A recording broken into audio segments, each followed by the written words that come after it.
Sanji and Zoro are probably among the most well-known characters in One Piece outside of Luffy. They are the wings of the Pirate King, responsible for supporting Luffy in his goal of becoming the king of the pirates. In terms of combat capabilities, you can always count on Zoro and Sanji to pull their weight and push through for the Straw Hat Pirates. However, between these two characters, who is actually more important to the overall narrative of One Piece? If we disregard the obvious fact that Zoro will always be slightly more powerful than Sanji at all stages of the story, thematically, who is more important? Well, those are the questions we're going to answer in today's video. Sanji was first introduced in chapter 43, where he worked as the assistant head chef of Baratier. However, due to an incident when we first met him, he was working as a waiter. The first pivotal character moment for Sanji occurs when Lieutenant Fullbody, embarrassed after Sanji corrected him on the actual name of the wine being served, places a bug on the food to ruin the restaurant's reputation. When Fullbody becomes aggressive and spills the soup on the floor, Sanji immediately puts him in his place, leaving him battered, bloodied, and on the edge of death. From this, we learn one of Sanji's core values: never waste food. This unique trait already sets him apart from Zoro as a character, primarily because Zoro's version of this principle is his obsession with pride and honor, a recurring theme in his character. Why is Sanji's principle better in this circumstance? Because Zoro's principle existed long before Kuina's death. It was already a part of who he was, and there was no growth. Sanji, on the other hand, used to be wasteful with his food. He was spoiled and only learned the true value of food when he was stranded on an island with Zev for 85 days without food. Brought to the brink of death, with Zev giving him all his food and being forced to eat his own leg to survive. All of these factors contribute to Sanji's principle of not wasting food being superior to Zoro's because of the story it came from.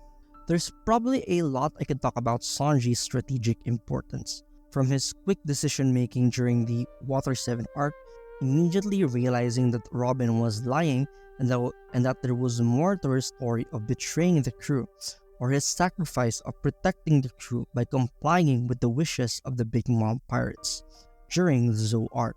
However, this time, we're gonna focus on the Little Garden arc. In this arc, the Straw Hats found themselves in a bit of a pickle. The eternal battle between Dory and Broggy was sabotaged by Baroque works. Dory's wine, which was given to him by the Straw Hats, actually contained a bomb placed by Mr. 5, the exploding guy, while the plan was devised by Mr. 3, the candle wax guy. This led to Dory's loss during his battle with Broggy.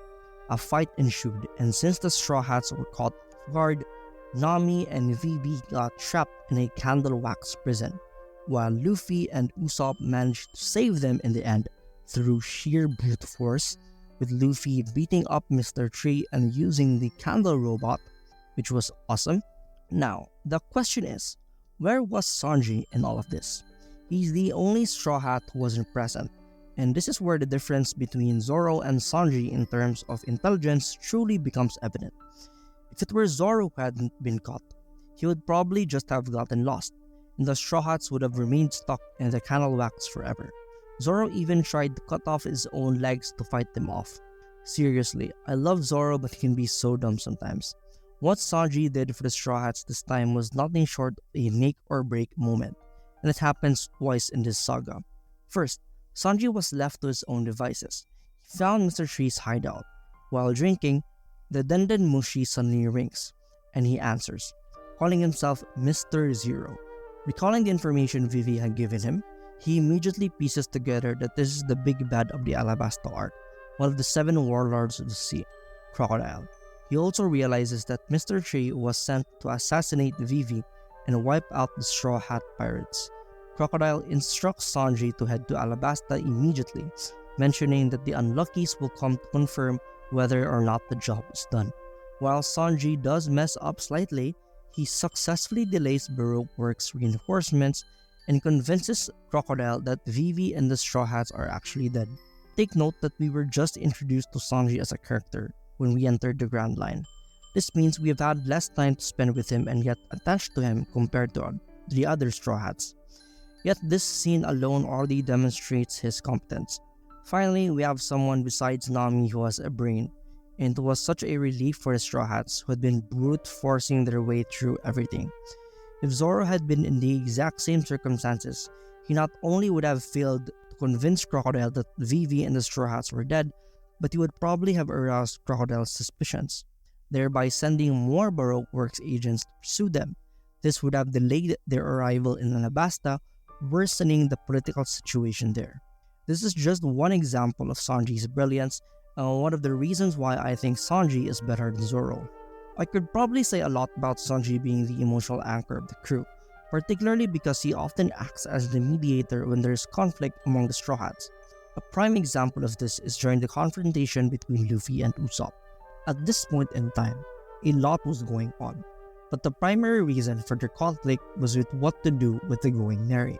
Luffy, based on his own personal feelings, doesn't want to replace the Going Merry. He loves the Merry and treats it like a crewmate, a member of the Straw Hat crew. However, during his outburst, Iceberg bluntly tells him that if he doesn't accept the fact that the Merry can't be fixed anymore, he is threatening the lives of his crew, and as captain, their lives are his responsibility. This forces Luffy to make a difficult decision, to replace the Merry with something new. For Usopp, this decision is blasphemous. He insists that Luffy has changed and that the Luffy he knows would never abandon a Nakama.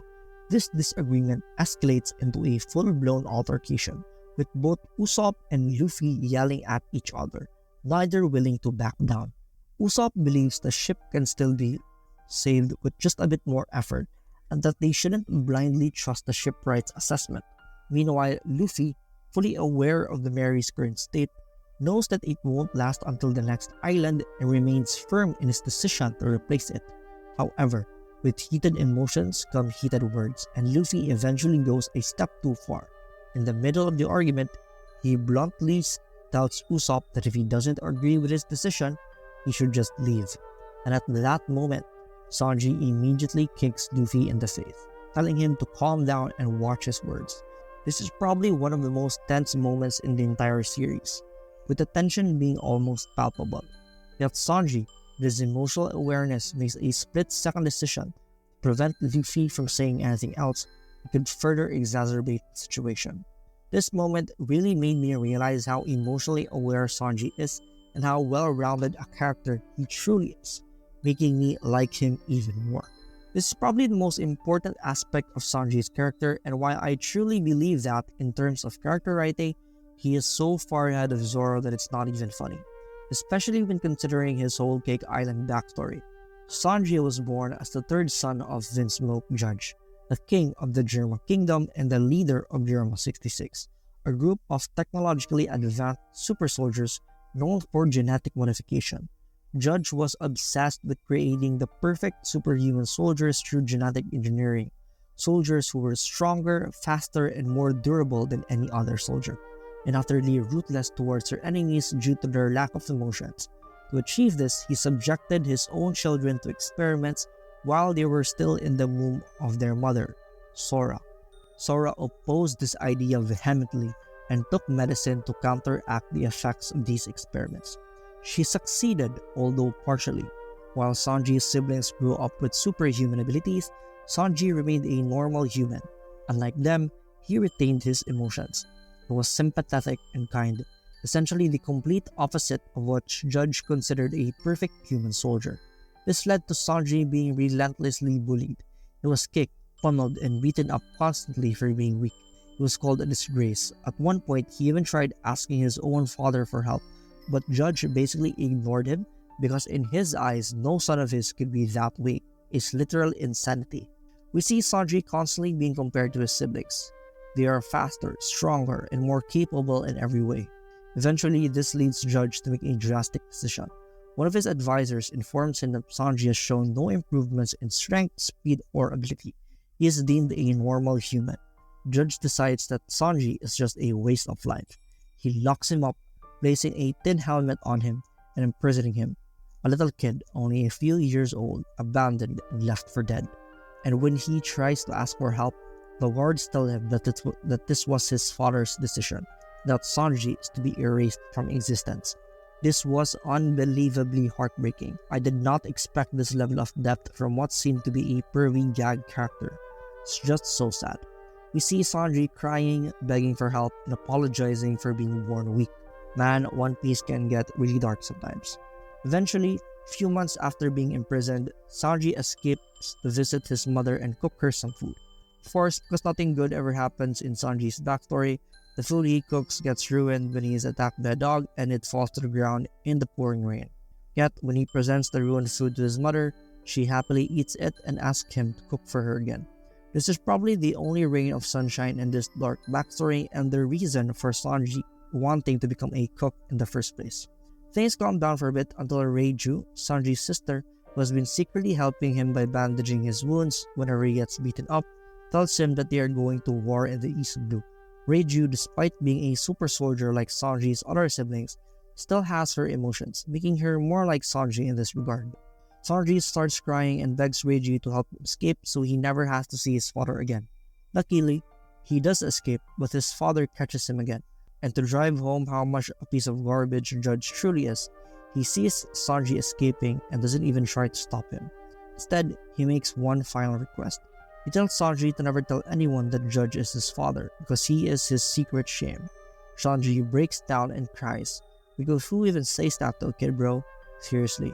Eventually, Reiju helps Sanji to escape to the East Blue and we know what happens after that. This entire backstory is so tragically compelling that Zoro's backstory, where his friend dies on the stairs, cannot even remotely compare. Sanji's kindness and his emotional depth, shaped by his mother's sacrifice to ensure that he remains human, is just on another level. It's so far beyond anything Zoro's backstory could offer that's pretty crazy. I even feel like it's unfair. I think Zoro should have a more compelling backstory. Anyway, that's the end of this video, guys. Like and subscribe if you want to see more, and I'll see you guys next time.